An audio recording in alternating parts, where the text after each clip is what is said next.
The first thing you always want to do is protect yourself. Always, always, always check the scene, because we want to make sure that there is no danger. Maybe there's some chemical in the air, something you're going to trip on. So make sure that the scene is safe for you to enter. That's first.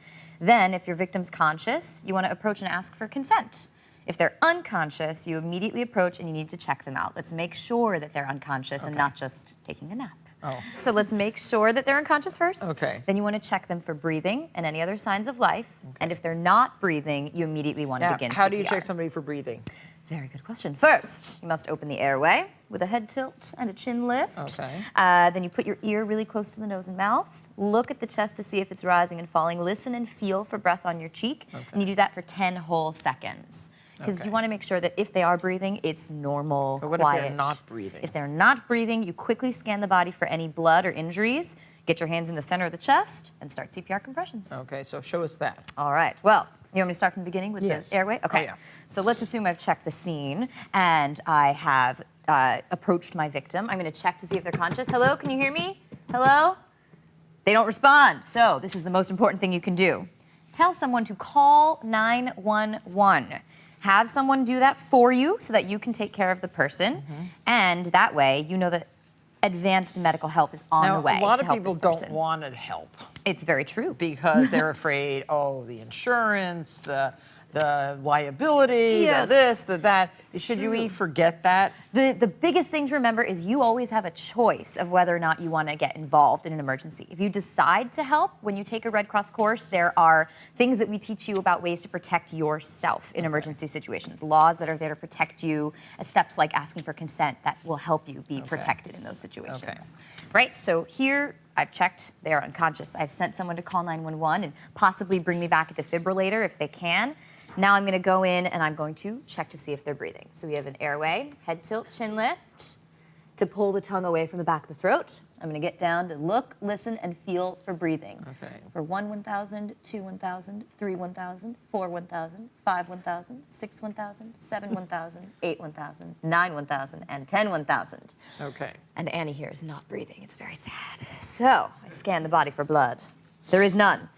Put my hands in the center of the chest, shoulders over hands. The heel of your hand. Heel of my hand, right in the middle of the sternum. If you translate it to a real person, it's right in the center of the armpits, that line. So it's higher up than we think it is. And I'm going to compress at least 2 inches deep at a rate of 100 compressions per minute. 2 inches deep, that's very far. It is very far, because remember, the purpose is to squeeze the heart manually to pump blood around the body. So that fast. It's fast. If you want to sing Staying Alive in your head, that's a really good song to sing out loud and help you maintain that pace.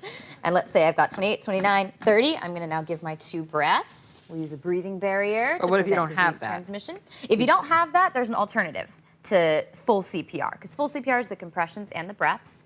If you don't have a breathing barrier, or you have no idea what you're doing, or you haven't taken a Red Cross course, because remember, this is just a demonstration of full CPR, not a replacement for a full course.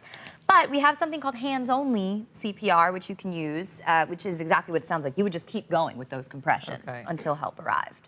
If you do give the breaths, though, it's important to remember that you open up that airway, pinch the nose completely shut, make a good seal over your victim's mouth, and then blow while you're watching the chest rise. Oh, that's such a good mannequin. It's behaving perfectly. She's very cooperative. So we have to do that twice, and then I would go right back into my compressions. So, would you like to give it a try? Yeah. All right, so place one hand in the center of the chest. I don't have my rubber other hand on gloves top. on. It's okay. Annie forgives you. There you go. So you go all the way up to 30. And these are great. These are great. I want to put some of these in my car. Just in case, right? Yes.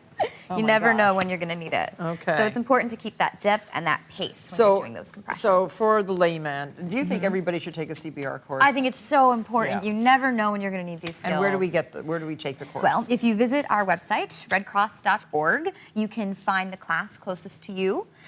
We have classes in all different categories. We have first aid classes. Do you have to pay for them? You do. The prices vary depending on the course, but they also vary in length. So a standard like CPR adult class, which is just it's the CPR skills, choking skills, checking an unconscious person.